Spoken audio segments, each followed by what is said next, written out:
How does a 5 foot tall, 5 foot 9 inch tall man weigh 586 pounds? How does that ever happen? Well, I can't say it's very commonplace. I can't speak for anyone else who's managed that drastic feat, but I can tell you how I did it. Um, and first, I want to tell you that I'm making no excuses for bad behavior. What I've done was stupid, and I'm aware of it.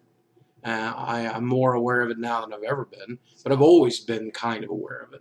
I've always been aware that I'm killing myself slowly, I'm doing irreparable damage to my body, and that there are things that I could be doing about it, and often was, but failing most of the time. So there's no excuses for my bad behavior. It were the stupid, idiotic decision making on a daily basis. That said, let's look at some of the factors that went into that idiotic decision making. I grew up in a very unhappy home. My mother, not to speak too ill of her, was insane. And she did very well for a crazy person, I'm not going to lie. She managed to hold down a 40-hour-a-week job. She worked with kids. She volunteered. She helped a lot of people in our community that otherwise would have never received any help. She made sure there was always food on the table, lots of food on the table, clothes on my back, and most of the things that I wanted just being a kid and wanting, whether it be some toys, video game systems, whatever, those needs were met. But there was a darker side to her, a very abusive side. Um, I was beaten mercilessly many times in my life, sometimes to the point of irreparable damage and scarring. I've been stabbed. I was mutilated. I was cut. I leapt out of a moving car to keep my eye from being scratched open. I was beaten with shoes, 16-ounce returnable Pepsi bottles. I think the imagery of that should be uh, beating your fat kid with a glass bottle for Pepsi soda. Uh, Probably personifies my childhood. Um, and she did terrible, nightmarish, abusive things, and not sometimes, but often. Not a week went by in my home that something that child services should have been taken care of uh, happened. So one of the very few rewarding factors in that house was food. The larder was always stocked with cakes and candies and sugars, and sometimes when I fucked up, and our mom messed up and things went south, the reward would be a trip to McDonald's or to Pizza Hut or the Frosty Bossy, as they called it back home, or Ma's and Pa's Drive-In. And food became this reward system. Sometimes when things were getting out of hand at home and Mom's temper was flaring and things were going to go bad, we would stop. And she said, why don't we just go get dinner instead? And I think for the most part, this went on to lead to emotional eating. And as an adult, I loved to eat. I loved to eat. I love to eat now. I would really almost rather do nothing else other than call Pizza Hut right now and have them deliver a giant stuffed crust pizza, barbecue style, and just eat it. You know, and the amount of joy that would bring me is probably tantamount to having sex with a supermodel for most guys, or having a all expense paid shopping trip for most women, and that's $11. You know, but I I've given into that impulse way too many times. But it's true that whether I'm up, I'm eating. Whether I'm down, I'm eating. Whether I'm miserable, I'm eating. Whether I'm happy, I'm eating. Whether I don't want to eat, I'm eating.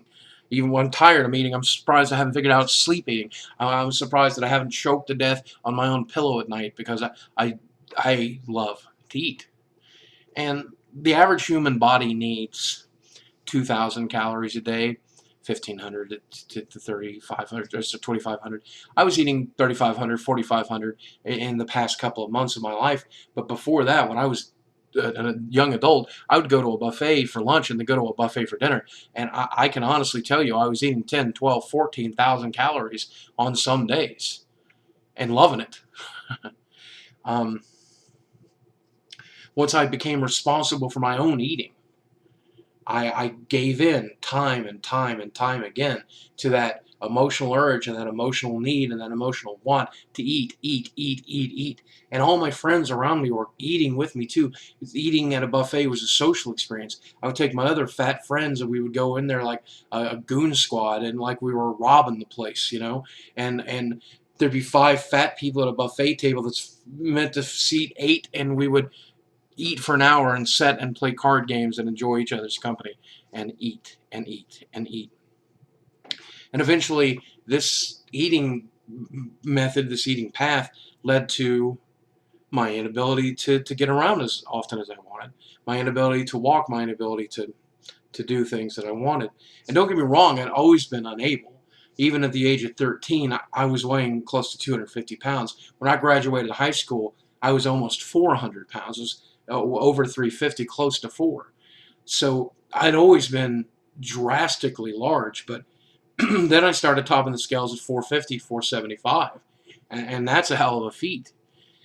And when I hit the age of 25, I got sick for the very first time. I weighed 475 pounds. I had a necrotized wound in my left leg because my circulation was so bad that it was difficult for my body to fight the infection that set up in my leg. And that infection killed a lymph node, and that lymph node dying led to an infection and another infection, and before it was over with, I was hospitalized after having slept for 5 days without food or water, without urinating in my own bed, so sick that I was dying. And thankfully, one day, my roommate and my best friend, one of my buffet buddies by the name of Phil, hi Phil, if you ever see this, drugged me to the hospital, and they saved my life. I tried dieting for the first time in my life, seriously dieting. I went on the Atkins diet, which at the time was different from the Atkins diet today. You could focus on just the protein, just the meat, just the fat, just the eggs, just the cheese, and as long as you're avoiding all carbohydrates entirety, you could pretty much eat what you wanted. Turns out the only thing you want to eat when you're on the Atkins diet is carbohydrates. You really, really want bread, and you really want sugar. And being a young man at the age of 25, even though I was getting better, even though I felt better than I'd ever had in my life, I eventually gave in to those cravings, I eventually gave in to those needs, and I ate again.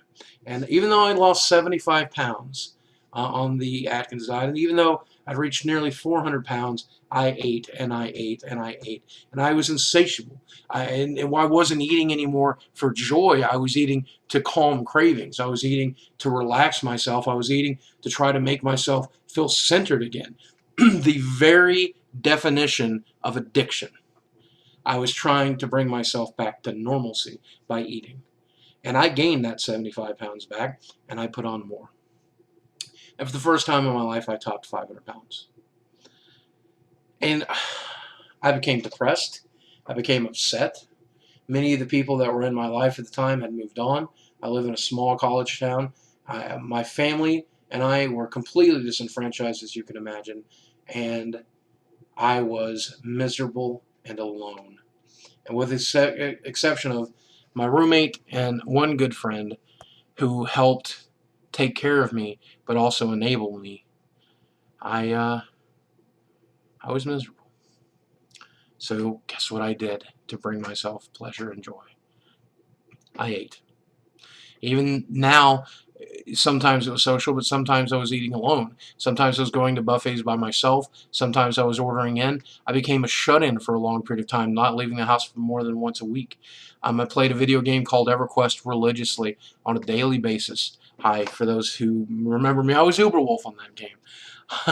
And I played and I played and I played, and I realized that I was sick, and I realized that I was making myself sicker, and I didn't care, and I was ready and capable of dying. And every doctor had ever told me, if you don't lose the weight, you won't live to be 25. And I hit 25, and now I was approaching 30. And if you don't lose the weight, you won't live to be 30. And then, one day I did hit 30, And they told me if I didn't lose the weight, I wouldn't live to be 35. So what am I going to do for the next 4 years of my life? Struggle to lose the weight? It's fail over and over and over and over again like I just have? Or here's a better idea. How about I just eat and accept my fate? And accept that no matter how much weight I lose, no matter how much I starve myself, I'm still going to die. Just like you, doctor. Just like everyone watching. Just like everyone around me. Death is inevitable. Why not enjoy my life?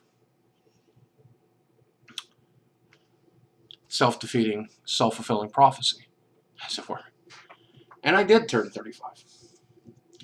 And now, in 5 days, I turned 37.